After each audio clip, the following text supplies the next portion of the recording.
courtingnya gila-gilaan ya.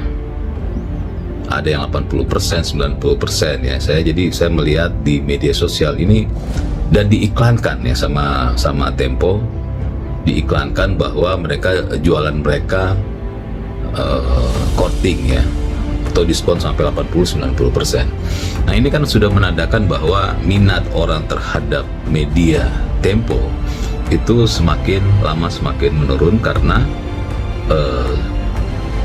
cara jualannya masih cara jualan tradisional ya.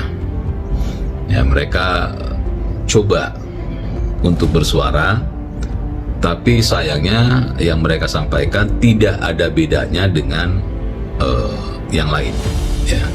Jadi media Tempo ini bukan lagi salah satu media rujukan ya bagi banyak orang ya. Kalau zaman dulu iya, ketika masih tahun-tahun sebelum ada media sosial, sebelum ada internet, media Tempo itu menjadi rujukan ya orang untuk membaca informasi politik ya, membaca analisis dari tokoh-tokoh yang ada yang disampaikan di dalam media Tempo.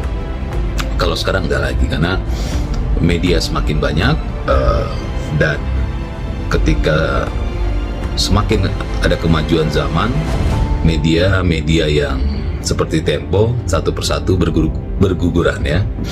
Ya, TV pun mulai kehilangan pendapatan ya. Iklan sudah beralih ke YouTube ya, sudah beralih ke influencer gitu kan. Jadi mereka mau jual produk lagi sudah tidak harus di TV, sudah tidak harus di majalah ya. Jadi cara beriklan sudah berubah ya, sehingga pendapatan dari media terbesar salah satunya adalah dari iklan ya, itu sudah tergerus jauh.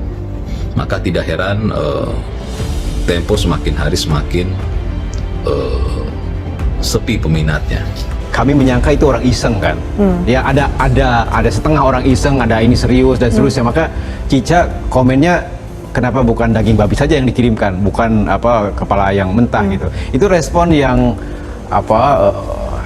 khas orang yang dalam tekanan sebetulnya. Jadi mencoba relax, mencoba santai agar tidak terlihat. Nyatanya ketika Cica dapat dan itu dibuka dan itu tahu babi, Cica itu nangis.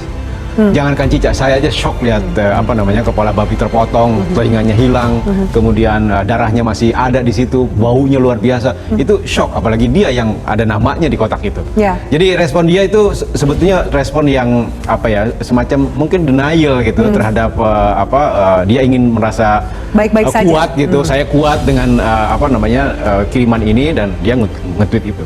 Maka ketika Pak Hasan Nasbi berkomentar seperti itu dan dia menangkapnya secara literal sebagai kepala komunikasi, saya kira ketika kita melihatnya, oh my god gitu, seorang kepala komunikasi menanggapi hal yang sangat serius ini dengan jokes, karena ini bukan saatnya yang tepat untuk membuat jokes untuk alasan apapun. Mantan Menteri Kelautan dan Perikanan Susi Pujiastuti bereaksi keras terhadap ucapan Kepala Kantor Komunikasi Kepresidenan Hasan Nasbi soal teror kepala babi di media sosial. Bu Susi meminta agar Presiden Prabowo Subianto segera memecat Hasan Nasbi. Ia bahkan sudah menjalin komunikasi langsung dengan Sekretaris Kabinet Teddy Indrawijaya. Wartawan Tempo Francisca Kristi Rosana mendapatkan teror berupa kiriman kepala babi tanpa telinga. Teror tersebut langsung dikirim langsung kepada Cica ke kantor Tempo. Kiriman kepala babi ini dinilai, terus apa yang terjadi pas dikirim itu, apa yang terjadi? Ini semacam ancaman kepada para kebebasan pers, Pak. Udah dimasak aja.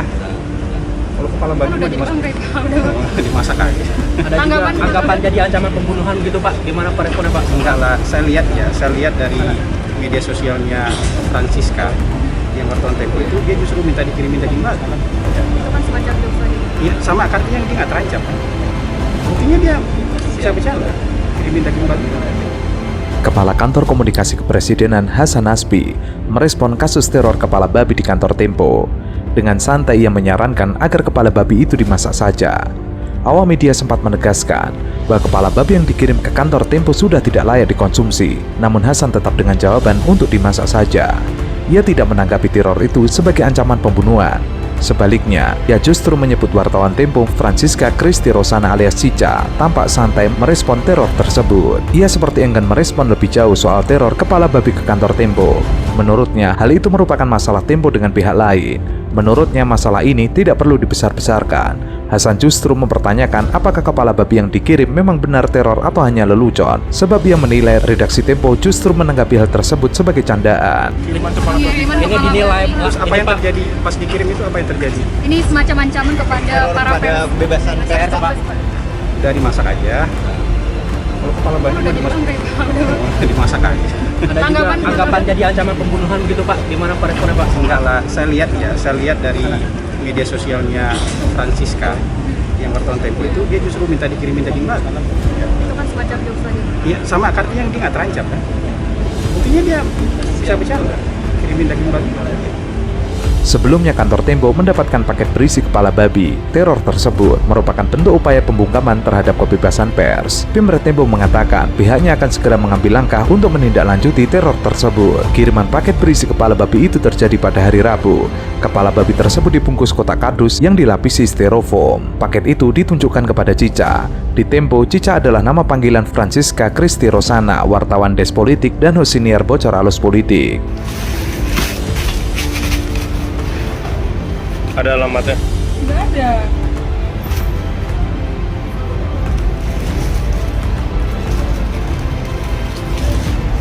Apa bang? Daging. Kepala babi kan? Iya. Coba buka. Iya ini. Tuh. Babi kan?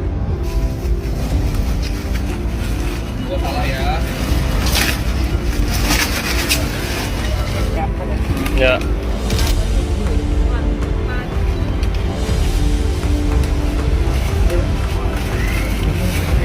Oh iya, kepala babi ini.